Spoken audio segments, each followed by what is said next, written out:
Good morning, students. So, in the previous class, we have discussed about modal verbs, and we have learned about what is modal verb and some common modals which we have discussed, and we also have discussed about the some features of modals.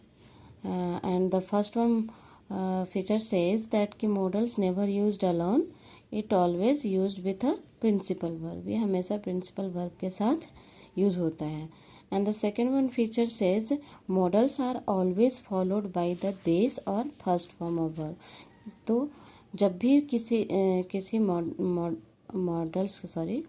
जब भी हम कोई models use करते हैं तो उसके साथ जो वर्ब यूज होता है वो हमेशा फर्स्ट फॉर्म होता है.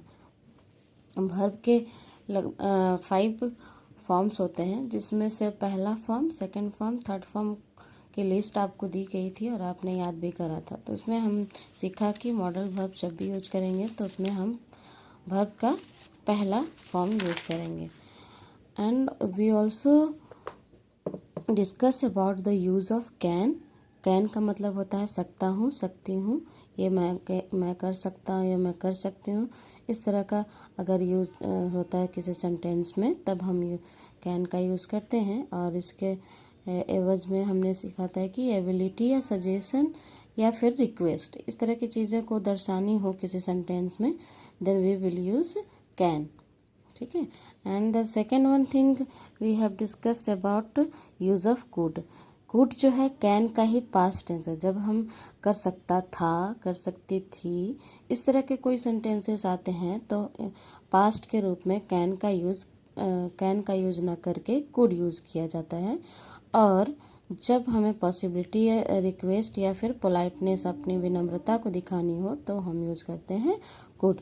तो these are about the things about can and could. Now we are going to discuss about use of may. Okay, so let's know about where we will use may. So may is used for showing the possibility, formal request या फिर permission के लिए use किया जाता है. मे का use जब किसी पॉसिबिलिटी यानी संभावना को दर्शाना हो, या फिर फॉर्मल रिक्वेस्ट या परमिशन यानी कि किसी से रिक्वेस्ट या परमिशन मांग रहे हैं, रिक्वेस्ट कर रहे हैं या फिर परमिशन मांग रहे हैं यानी अनुमति मांग रहे हैं, then we will use may. For example, it may rain tomorrow. हो सकता है कि कल बारिश हो. तो यहाँ पे हमने क्या दिखाया, पॉसिबिलिटी. ज़रूरी नहीं कि आपने जो संभावना यानी पॉसिबिलिटी जो व्यक्त किया किसी के सामने कि कल बारिश हो, तो ज़रूरी नहीं कि बारिश होगी. बस हमने क्या दिया, पॉसिबिलिटी दिया कि मे बी जो है क्या होगा, it may rain tomorrow. May I speak, क्या मैं बोल सकती हूँ या बोल सकता हूँ. तो यहाँ पे हम रिक्वेस्ट कर रहे हैं किसी के सामने या परमिशन मांगने की भावना को व्यक्त कर रहे हैं. तो this is about use of may. Now next is use of might. might जो है may का जो है पास्ट फॉर्म है. जब हम किसी से पॉसिबिलिटी जो है किसी की पॉसिबिलिटी अगर हम पास्ट में कर रहे हैं या फिर किसी से रिक्वेस्ट या परमिशन मांग रहे तो पास्ट में हुई हो, तो हम क्या करते हैं, वहाँ पे मे के जगह माइट. तो अगर हम लिखते हैं कि इट माइट रेन टुमारो, हो सकता था कल बारिश भी हो सकता था लेकिन हुआ नहीं, इस तरह की बातें कर रहे हैं यानी कि पास्ट वाली बातें हम बोल रहे हैं, तो वहाँ पे हम मे ना यूज करके माइट यूज कर रहे हैं. जैसे यहाँ पे लिखा है मैंने, might is use to show the possibility, यानी कि सबसे पहले तो ये पास्ट फॉर्म के रूप में, मे का पास्ट फॉर्म के रूप में माइट यूज़ किया जाएगा. दूसरी बात कि it is use to show the possibility. जैसे मे का यूज़ पॉसिबिलिटी दिखाने के लिए यूज़ करते हैं, उसी तरह से माइट का भी पॉसिबिलिटी दिखाने के लिए ही यूज़ किया जाएगा. For example, he said he might change his mind. उसने कहा कि हो सकता है कि वो अपना माइंड चेंज कर सकता है. मतलब किसी के माइंड में, जैसे मैंने बोला कि we will go for sports और play in the ground.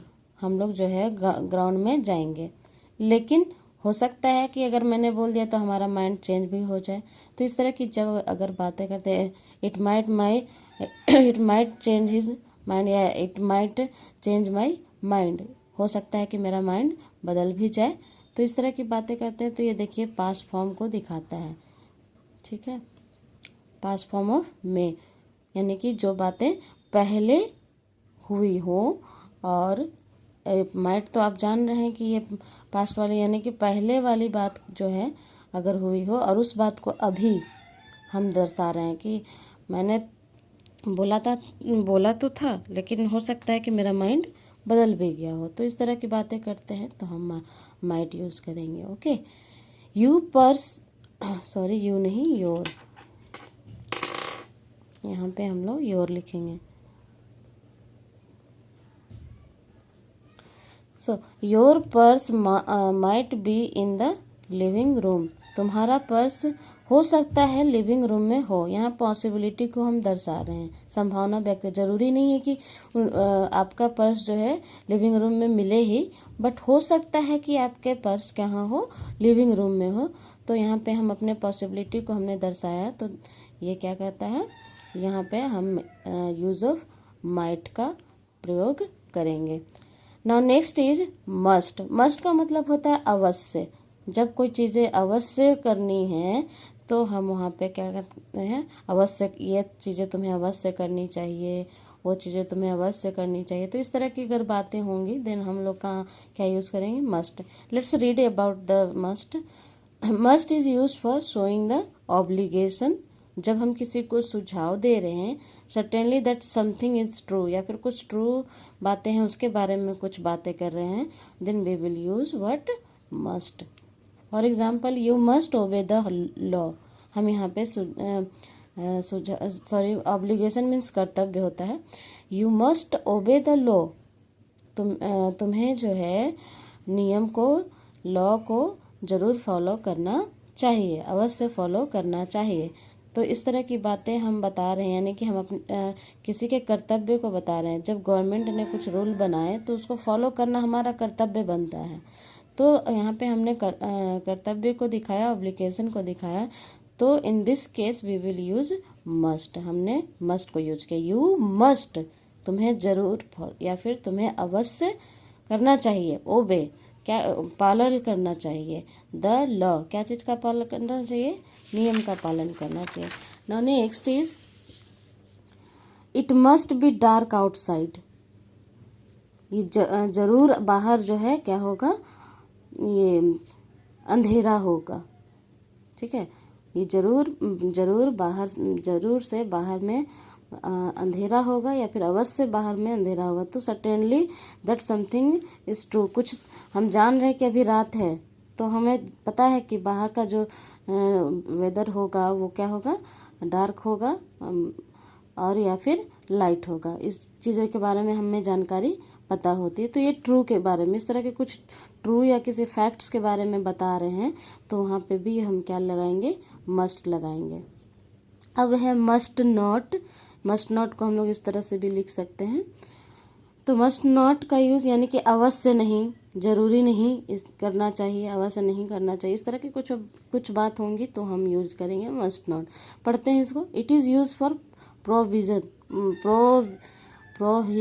Prohibition, मतलब कि मना हो, किसी चीज़ के लिए मना है, उस जैसे कि it restricted to stay here, या it is restricted to spit here, मतलब यहाँ थूकना मना, इस तरह की कुछ बातें मना हो तो हम वहाँ पे प्रोहिबिशन, यानी कि जब किसी चीज़ के लिए मना ही हो तो हम वहाँ पे मस्ट नॉट का यूज़ करेंगे। कैसे, एग्जाम्पल देखते हैं। You must not drive without a licence, तुम्हें बिना ड्राइव के तुम्हें बिना लाइसेंस के क्या करना नहीं चाहिए, ड्राइव नहीं करना चाहिए। यानी प्रोविज़न, हम वहाँ पे मना कर रहे हैं किसी को किसी चीज़ को करने से, तो वो प्रोविज़न कहलाता है।